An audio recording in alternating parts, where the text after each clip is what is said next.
예, 좋은 교회입니다. 이 시간 내가 사람을 취하리라 라는 제목을 가지고 함께 은혜를 나눠보도록 하겠습니다. 제가 고2 때였습니다. 야간 자율학습이 있었는데요. 반 아이들이 반 아이들 중에서 몇 명이 땡땡이를 지고 집으로 가게 됐습니다. 다음 날이 되어서요, 이제 담임 선생님이 너무 화가 나셨어요. 얼마나 화가 나셨던지 우리 반 아이들을 운동장에 집합을 시키셨습니다. 당시에는요, 저 때만 하더라도 이제 체벌이 어느 정도 허용되던 그런 때였는데요. 봉걸레 때 있지 않습니까? 예, 그걸 가져오시는데, 와, 이제 그 표정과 그 어떤 분노, 얼굴 표정에 막 담겨 있지 않습니까? 이제 큰일 났다. 우린 죽었다. 얼마나 무섭던지요. 우리 반 아이들을 사열 횡대로 이렇게 세우셨습니다. 갑자기 옷을 막 벗으시는데, 야, 진짜 큰일 났다. 갑자기 호통을 치시는 거예요. 반장, 나와! 그러니 이 반장에게 갑자기 자신이 들고 온 이 봉걸레대를 넘겨주시면서 나를 쳐라! 그러시는 거예요. 선생님이. 영화의 한 장면 같지 않습니까? 근데 저희 반 아이들이 40명쯤 됐는데 누가 뭐라고 할 것도 없이 동시에 어떻게 했을까요? 선생님! 그러면서 무릎을 이제 동시에 운동장에서 꿇었던 적이 있습니다. 그러면서 선생님이 그렇게 말씀하시는 거예요. 반장, 나를 쳐라! 선생님, 저희가 잘못했습니다. 그래? 그러면서 이제 옷을 다시 이렇게 입으시고 아이들을 이렇게 체벌을 해주셨는데, 생각해보면 그때 당시에 그 선생님이 정말 제자들을 사랑했던 것 같아요. 좋은 선생님이었던 기억이 많이 남습니다. 그렇게 화내실 분도 아니셨고, 정말 제자들이 바른 길로 가도록 그렇게 사랑의 배를 드셨던 것입니다. 그렇습니다. 우리 인생 가운데 정말 우리가 바른 길을 가도록 우리의 참된 스승님이 계시죠. 누구일까요? 바로 예수 그리스도이십니다. 예수님은 우리의 참된 스승님이 되셔서 우리가 다른 길로 가지 않고 예수님께서 기뻐하시는 거룩한 길, 진리의 길, 생명의 길에 우리가 서 있기를 원하시는 참된 스승님이십니다. 그렇다면 우리는 예수님의 제자가 되겠죠. 세계적인 신학자였던 또 영성가였던 달라스 윌라드라는 사람은요, 잊혀진 제자도라는 책에서 제자라는 말이 신약 성경에서 269번이나 소개가 되어지고 그리스도인이라는 단어는 3번밖에 안 나온다라는 거야. 그런데 이 그리스도인이라는 말조차 정확히 예수님의 제자를 두고 한 말이라고 말했습니다. 달라스 윌라드가 말하기를 신약 성경은 예수 그리스도의 제자들에 관한 제자들을 위한 책이라고 제자도의 중요성을 강조했습니다. 초대교회에서 예수님을 믿는다는 것과 제자가 된다는 말은 다른 말이 아니었어요. 똑같은 말이었습니다. 그래서 예수님도 제자들에게 너는 가서 모든 민족을 제자로 삼으라 말씀하셨던 거죠. 성경은 제자를 위한 것이며 교회는 제자의 공동체입니다. 그러면 주님의 제자는 어떤 존재이고 주님의 제자로서 우리는 어떤 삶을 살아가야 될지 말씀을 통해서 2가지 영적인 교훈을 한번 살펴보도록 하겠습니다. 같이 읽습니다. 주님은 죄인인 우리를 적극적으로 찾고 부르시며 제자 삼아 주신다. 우리 예수님은요, 우리를 적극적으로 찾으셔. 제자를 적극적으로 찾으시고 우리를 부르시고 제자 삼아 주신다는 거야. 오늘 본문은요, 12 제자 가운데 4명의 사람, 베드로와 안드레, 야고보, 요한, 이 4명의 제자를 부르시는 장면입니다.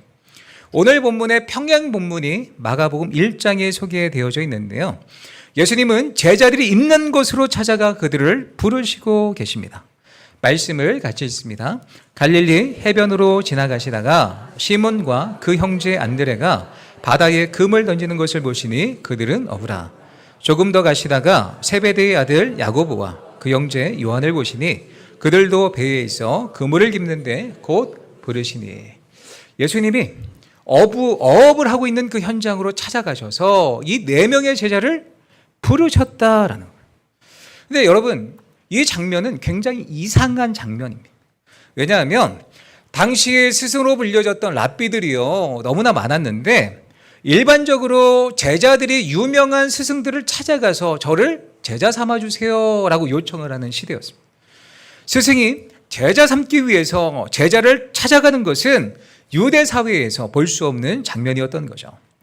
제자를 찾아서 제자 삼는 것도 이상한데 더 이상한 것은 제자를 부르셨던 그 장소도 이상합니다. 제자를 부르시려면 이왕이면 조금 더 수재들이 모여있는 곳, 율법 교육을 어려서부터 철저히 받은 엘리트들이 모여있는 예루살렘이 아니었습니다. 정치적 수완이 좋은 왕궁이나 국회에 가서 제자를 부르신 것도 아닙니다. 갈릴리의 어부들을 찾아가서 제자로 삼는 것은 스승으로서 정말 말도 안 되는 그런 모습이었던 거죠. 그런데 오늘 본문은 무엇을 말씀하고 있습니까? 스승님이신 예수님은 제자 삼기 위해서 세상의 낮은 곳으로 가셔서 갈릴리의 어업 현장, 그 어부들에게 찾아가셔서 그들을 제자로 불러주신 거예요. 여러분, 여기에 신앙의 비밀이 있습니다. 우리가 예수님의 제자가 되는 것은 우리가 예수님을 찾아와서 예수님 우리의 스승님이 되어주세요 라고 예수님을 찾았기 때문이 아닙니다. 예수님이 우리를 찾아오신 것이죠. 하늘 보좌를 버리시고 우리를 구원하러 낮은 곳에 오신 예수님이 먼저 우리를 찾아오셨기 때문에 우리를 그리스도의 제자로 부르셨기에 우리는 예수님의 제자가 될 수 있는 것입니다. 성도 여러분, 반드시 기억하십시오. 예수님께서 우리 각 사람에 찾아오지 않으신다면 우리는 평범한 일상 가운데 파묻혀 살다가 허무한 인생으로 그칠 수밖에 없는 그런 인생이었던 것입니다. 어부였던 제자들도 나름대로 열심히 살아가죠. 수고하고 가족들을 부양하고 자녀를 양육하면서 최선을 다해 세상 가운데 살아갔겠지만 예수님을 만나지 못했다면, 예수님의 제자가 되지 못했다면 허무로 끝나는 인생을 살 수밖에 없었던 것입니다. 그러나 그들이 평범하지만 비범한 인생을 살 수밖에 없었던 것은 예수님이 그들을 찾아오셨기 때문입니다. 그들을 찾아와 부르시고 제자 삼아주셨기 때문입니다.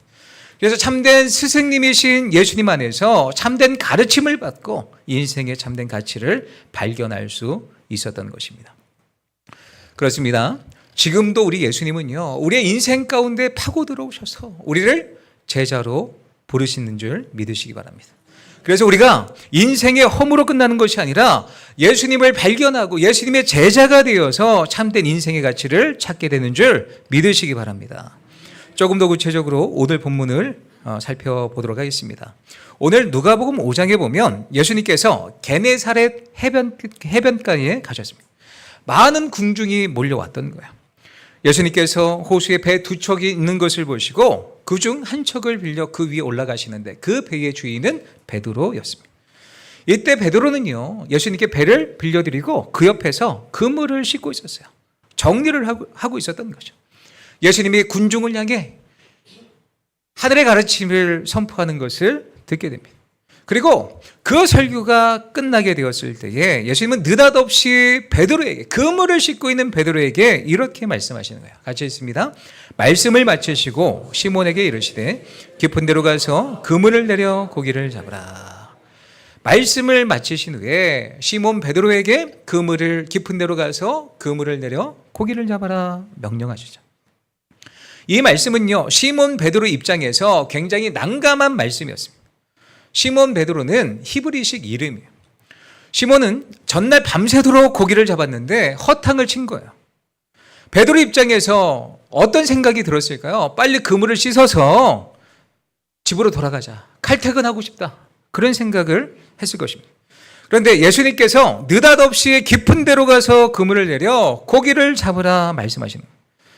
사실 고기 잡는 일에 대해서는 누가 더 전문가요? 베드로가 더 전문가죠. 깊은 데로 가서 그물을 내려 고기를 잡아라. 예수님의 말씀은요, 전문가인 시몬의 입장에서 생각했을 때 완전히 엉터리였습니다. 물고기의 먹이 습성, 활동 시간, 물때, 여러 가지 상황을 포인트를 고려했을 때에 누구보다 그 낮의 시간에 물고기가 어디 있는지를 잘 알았던 사람이 베드로였습니다. 낮 시간에 깊은 곳이 포인트가 아니라는 것을 누구보다 잘 알았죠. 그러나 시몬 베드로는요, 예수님의 말씀을 들어서인지 그 말씀에 순종하게 됩니다. 5절 말씀 같이 읽습니다. 시몬이 대답하여 이르되 선생님, 우리들이 밤이 새도록 수고하였으되 잡은 것이 없지만은 말씀에 의지하여 내가 그물을 내리리다. 무슨 이야기입니까? 제가 말씀에 의지해서 그물을 내리는 것입니다. 제 생각, 제가 살아왔던 어떤 노하우, 경험 다 내려놓고 예수님의 말씀에 순종해서 제가 깊은 곳에 가 그물을 내리겠습니다. 이 말씀에 순종했더니 어떤 결과가 나타납니까? 6절 7절 같이 있습니다. 그렇게 하니 고기를 잡은 것이 심히 많아 그물이 찢어지는지라. 이에 다른 배에 있는 동무들에게 손짓하여 와서 도와달라니 그들이 와서 2배의 채움에 잠기게 되었더라. 이런 기적을 맛본 사람들 얼마나 기뻤을까요?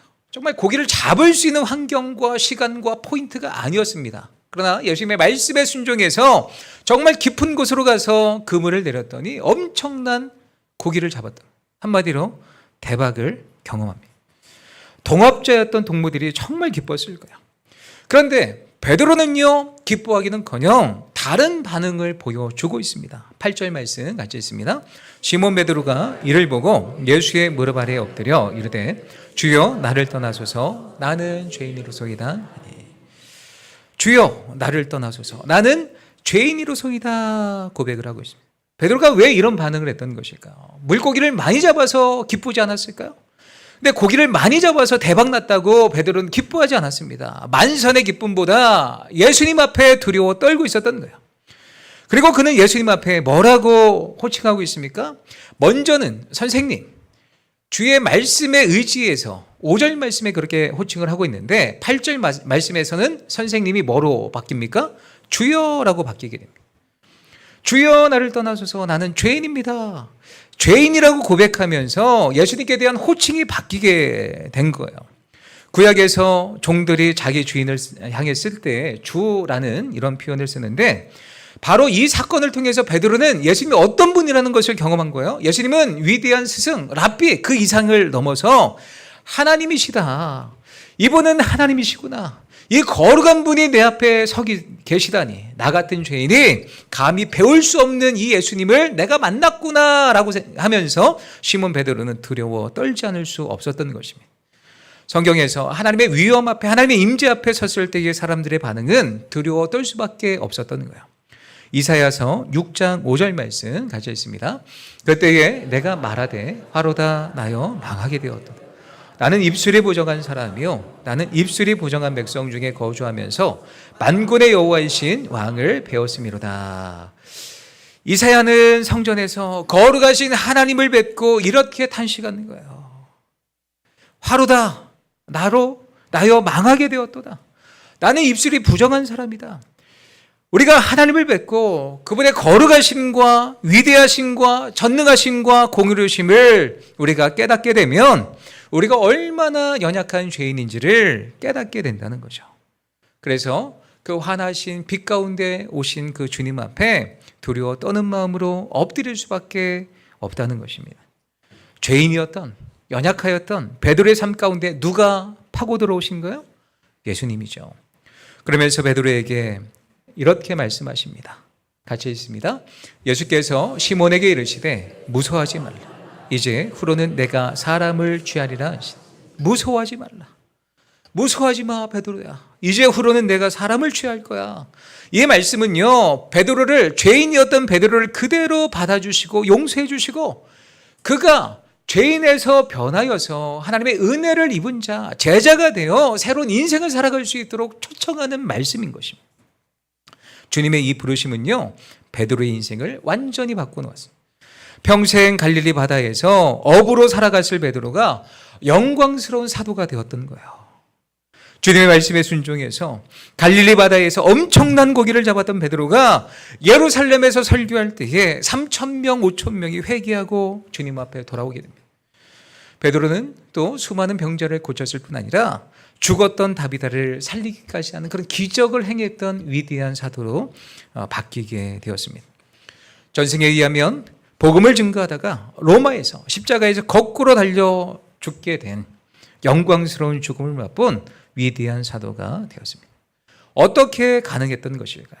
죄인이었던, 연약했던, 보잘것없었던, 죽어 썩어질 수밖에 없었던 나의 인생 가운데 예수님께서 찾아오시고 나를 불러주시고 나의 이름을 불러주시고 나를 제자 삼아주시기 때문에 그의 인생이 변한 것입니다.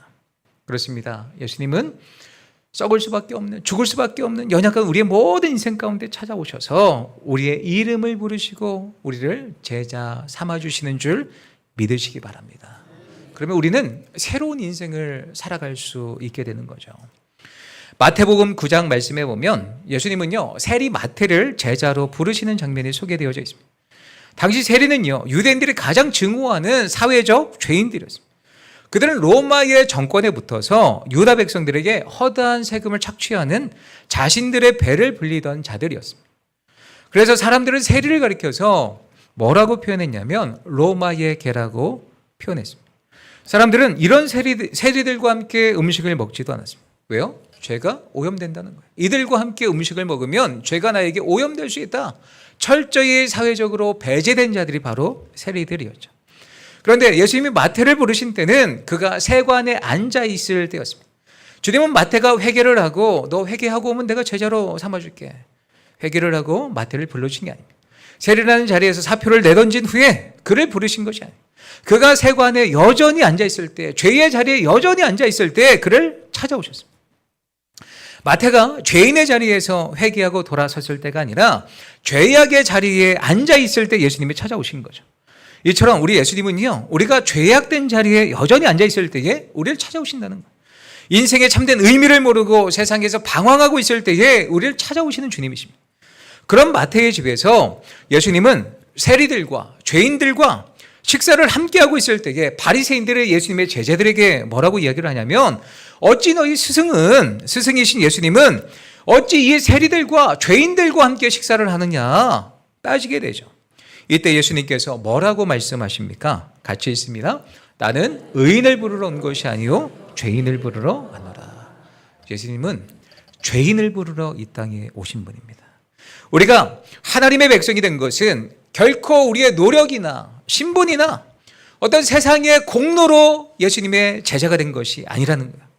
모두 다 예수 그리스도의 속죄의 은혜를 통해서 하나님이 거저 주신 선물로 우리가 구원함을 받게 되고 예수님의 제자가 된 줄 믿습니다. 마태는 죄인이었던 자신의 삶으로 파고들어 제자 삼아주신 그 예수님을 위해서 어떤 인생을 살아갑니까? 자신의 인생을 변화시켜 주신 그 예수 그리스도를 증언하는 내용을 기록하게 하셨어요. 그게 뭐예요? 마태복음입니다. 그 첫 구절은 이렇게 시작하죠. 아브라함과 다윗의 자손 예수 그리스도의 계보라. 마태복음의 별명이 있다면 유대인들을 위한 복음서. 이 부분을 또 기록하면서 얼마나 세리였던 마태가 감격했겠습니까? 자기는 여기 들 수 없는 그런 죄인이었는데 이런 말씀을 쓸 수 있다는 것이 얼마나 큰 감격 가운데 그 말씀을 기록했겠습니까? 그리고 마태 자신도 아브라함과 다윗의 후손이 아닙니까? 그런 그가 신앙을 저버리고 하나님의 백성들을 괴롭게 하는 세리가 되었던 거예요. 죄인으로 살았던 거죠. 마태는 유대인을 대상으로 마태복음을 기록했습니다. 자신과 같은 유대인들에게 예수 그리스도의 복음을 증거하기 위해서 복음서를 기록했던 거예요. 자기를 세리라고 경멸하고 비웃던 그 동족들에게 오히려 예수 그리스도를 증거하고 전하는 전도자로 변했던 것입니다. 교회 전승에 의하면 마태는 15년 동안 예루살렘에 머물면서 복음을 증거하다가 후에 에티오피아까지 가서 복음을 증거하고 돌아오는 길에 창에 맞아 순교했다고 합니다. 죄인을 불러 제자 삼아주신 예수님으로 하여금 그의 인생이 바뀌었던 거예요. 어떻게 바뀌게 된 거예요? 그가 예수님을 찾아가서 그가 바뀐 것입니까? 아니죠.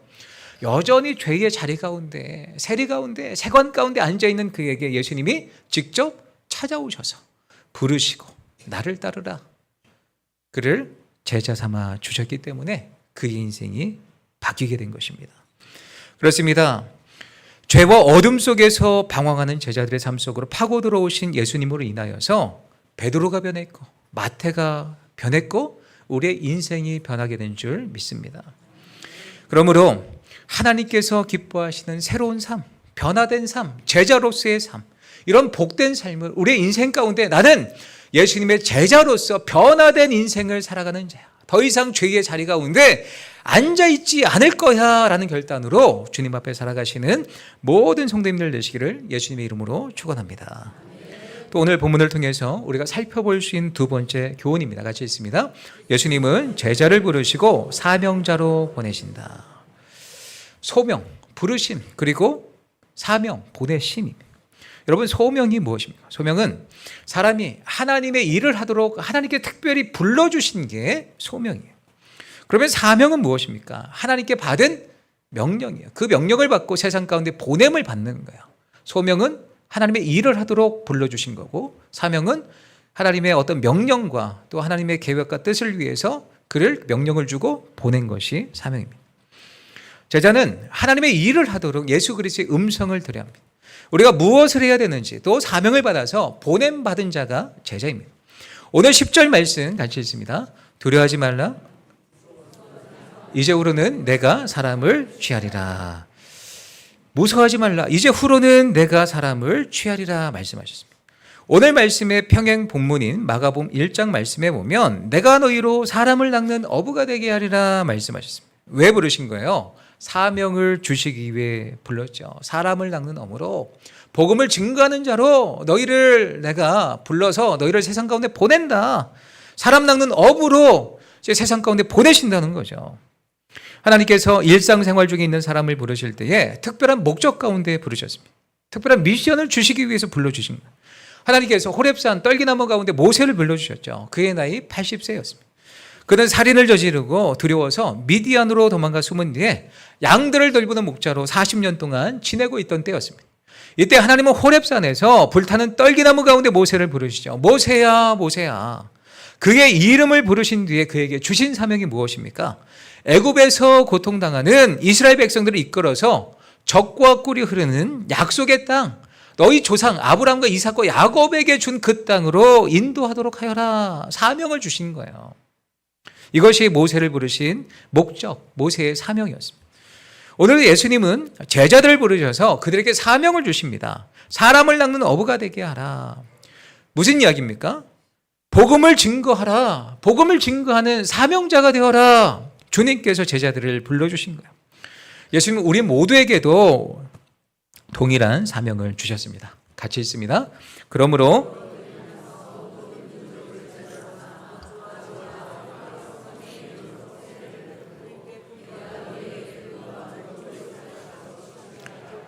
볼지어다 내가 세상 끝날까지 너희와 항상 함께 있으리라 하시니라. 아멘. 여기 많은 동사가 언급되어져 있죠. 많은 명령이 있습니다.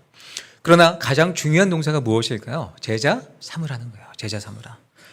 이것은 우리 믿는 자들 모든 그리스도인들에게 주신 주님의 사명인 줄 믿습니다.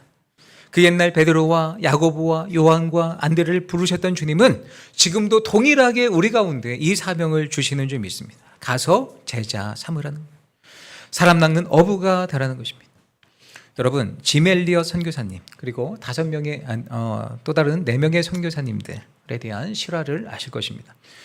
짐 엘리엇은요, 당시 명문대학이었던 휘튼 대학을 수석으로 졸업했던 인재였습니다. 그런데 그는 그 젊은 나이에 다른 4명의 동료와 함께 비행기를 타고 에콰도르에 가서 원주민들에게 복음을 증거하다가 창에 찔려 순교하게 됩니다. 놀라운 것은 이들의 아내들이 간호학을 배워서 자기 남편들을 죽인 그 원수의 땅으로 가서 복음을 증거합니다. 그들의 그 보족을 섬기면서 여인들이 아이 낳는 것을 돕고 환자들을 치료해주는 간호사가 되었습니다. 그래서 희한한 거예요. 그래서 왜 당신들은 우리 가운데 와서 섬겨주십니까? 라는 질문에 그들 아내들이 뭐라고 대답하냐면 우리가 바로 당신들이 죽였던 그 5 젊은이의 아내들입니다 라고 간증을 하게 됩니다. 이 스토리 가운데 잘 알려지지 않은 그런 한 이야기가 있는데요. 오른쪽에서 두 번째 이제 네이트 세인트라는 분이 계신데 이 네이트 세인트의 아들이었던 스티브 세인트의 이야기입니다. 아버지가 죽었을 때 이 아들은요 5살이었습니다. 자라서 성공한 사업가가 됩니다. 어느 날 하나님의 부르심이 있는 거예요. 사명을 주시기 위해 불러주신 거죠. 어떤 사명을 주셨을까요? 아버지가 죽은 그 땅으로 가라는 음성을 듣게 됩니다. 모든 사업을 정리하고 자기 아버지를 죽였던 그 부족을 찾아가 자신의 모든 것을 희생하고 그들을 섬기게 됩니다. 어느 날 부족의 한 용사가 찾아와서 그에게 어디를 같이 가자고 이야기를 합니다. 어느 강가로 데려갔던 거예요. 그리고 그에게 무릎을 꿇고 이렇게 고백합니다. 내가 바로 여기에서 당신의 아버지를 창으로 찔러 죽인 장본인입니다. 그는 이미 자신의 죄를 회개하고 예수를 믿고 있는 그런 상태였죠. 스테반은 자신의 잘못을 용서해달라며 펑펑 우는 그에게 바로 그 강가에서 세례를 베풀어 주었습니다. 놀라운 일이 벌어졌던 거예요. 5 젊은이를 죽였던 5명의 원주민 가운데 4명이 목사가 되고 1명이 전도인이 되었습니다. 어떻게 이런 일이 가능했던 것일까요? 주님의 부르심에 순종하여서 모든 민족을 제자 삼기 위해서 사명을 감당했던 사람들이 있었기 때문입니다. 짐 엘리엇과 4명의 선교사, 그리고 그의 부인들, 그리고 스티브 선교사. 주님의 부르신 그 사명에 따라 복음을 들고 모든 민족을 제자 삼기 위해서 성삼위 하나님께서 우리를 구원하시기 위해 어떤 일을 행하셨는지 그 복음을 들고 나아갔던 그들은 다니엘서의 말씀과 같이 많은 사람을 옳은 대로 돌아오게 하였기에 하늘의 별과 같이 영원토록 빛나는 줄 믿습니다. 여러분, 이 일을 어렵게 생각해서는 안 됩니다. 하나님께서 주님의 일을 위해 우리를 부르실 때에 모든 자가 다 우리의 삶을 정리를 하고 다 목사가 되고 선교사가 되라고 우리를 부르신 것이 아닙니다. 우리의 직업을 포기하고 목사가 되어야 한다거나 신학교를 가야 한다거나 선교를 가야 한다, 그런 이야기가 아닙니다. 그러나 하나님의 일을 위해 부름받은 자로서 어디에서요? 나를 보내주신 그 자리에서, 삶의 터전에서, 가정에서 우리가 하나님께 부르심을 받은 자, 하나님의 일을 위해서 부르심을 받은 자가 되어서 주 예수 그리스도의 복음을 증거하는 사명자로 우리가 살아가야 한다는 거죠. 우리에게 일상이 있습니다. 우리의 일상에서 하나님을 모르는 자들에게 하나님이 어떤 분인지, 예수님이 우리를 위해서 어떤 큰 일을 행하셨는지 복음을 증거해야 합니다. 자녀들에게 복음을 증거하고 자녀를 제자로 양육하는 것, 바로 이 명령을 행하는 것입니다. 어제 제가 오랜만에 이제 고향 친구로부터 초, 중, 고 이제 동창 친구로부터 오랜만에 전화가 왔습니다.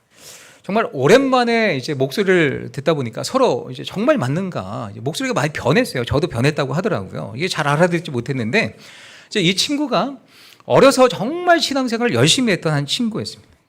저도 모태신앙이지만 중고등학교 때 신앙적인 도전을 많이 주었던 그런 친구였습니다.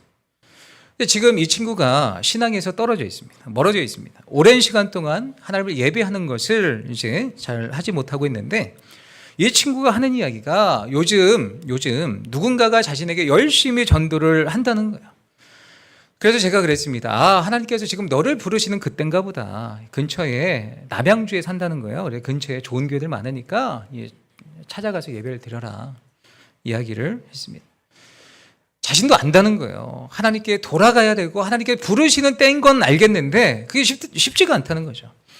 자신이 세상적으로 힘겹게 살아왔던 삶들, 하나님을 떠나서 살아왔던 그 어떤 영적인 패역함들, 이런 영적인 패역함으로 하나님 앞에 돌아가는 것이 회개할 자신이 없다는 거예요. 회개해야 되는데 회개할 엄두가 나지 않는다는 거죠. 그래서 수학의 너머로 제가 짧게 복음을 전했습니다. 우선 지금 너가 해야 될 일은 회개하기보다는 하나님과의 관계 회복이 우선인 것 같아요. 하나님은 우리의 아버지시오. 십자가의 우리의 죄를 위해 돌아가신 예수님, 우리의 친구가 되어주시오. 우리 아버지 되신 하나님은 너가 잘못했다고, 잘못하면 받아줄게, 그렇게 이야기를 하시는 분이 아니야. 아버지셔. 언제나 너가 그 아버지의 품으로 파고들면 언제든지 받아주시는 분이야 라고 복음을 증거했습니다. 근데 수화기 너머로 흐느끼고 막 울고 있는 거예요.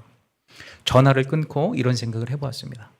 제가 목사로서가 아니라 그리스도인의 친구로서 이렇게 주변의 사람들에게 하나님이 어떤 분인지 말하고 예수님이 어떤 일을 행하셨는지 나누게 하심이 얼마나 감사한지 몰랐습니다.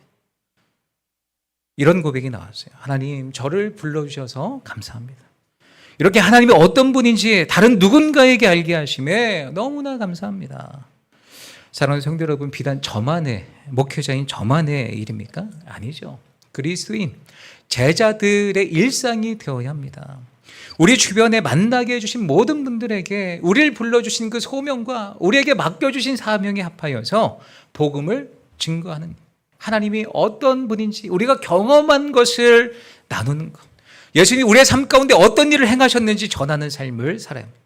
우리가 속한 평범한 가정에서, 우리의 자녀들에게 우리 하나님을 소개를 해야 되고, 우리 교회 공동체 안에 믿음이 연약한 분들에게, 낙심과 절망과 좌절한 그런 영혼들에게 찾아가서 하나님이 어떤 일을 행하시는지 전하는 그런 귀한 공동체가 되시기를 축복합니다. 저희 교회가 기관과 부서와 구역들을 세우는 그런 중요한 시기 가운데 와 있죠. 기관, 부서, 구역들이 왜 편성되는 것입니까? 마음이 잘 맞는 분들끼리 모여서 밥 먹고 놀러 가고 세상 것 즐기라고 그렇게 편성하는 것입니까? 아니죠. 분명히 우리가 기억해야 될 중요한 진리가 있습니다. 믿음이 연약한 자들에게, 하나님이 붙여주시는 영혼들에게 우리가 알고 있는 그 하나님에 대해서 증거를 하라고 우리를 사명자로 불러주신 거예요. 내가 받은 은혜를 다른 누군가에게 흘려보내는 참된 제자의 삶을 살아가시기를 축복합니다. 말씀을 맺겠습니다. 주님은 죄인인 우리의 삶에 파고 들어오셔서 우리를 제자 삼아 주셨습니다. 우리의 죄의 모든 문제를 해결해 주셨고 죄인을 찾으러 이 땅 가운데 오신 분입니다. 우리는 예수님의 부르심에 변화를 받아 주님의 제자로서 변화된 삶을 살아야 합니다. 또 우리는 주님의 제자로서의 사명을 가진 사람들입니다. 복음을 전하는 삶, 거창하지 않지만 우리 일상 가운데 만난 모든 자들에게 하나님이 어떤 분이고 예수님이 어떤 일을 우리 가운데 행하셨는지를 증거하는 것, 이런 귀한 삶을 살아가시는 주님의 참된 제자로 살아가시는 모든 성도님들 되시기를 예수님의 이름으로 축원합니다.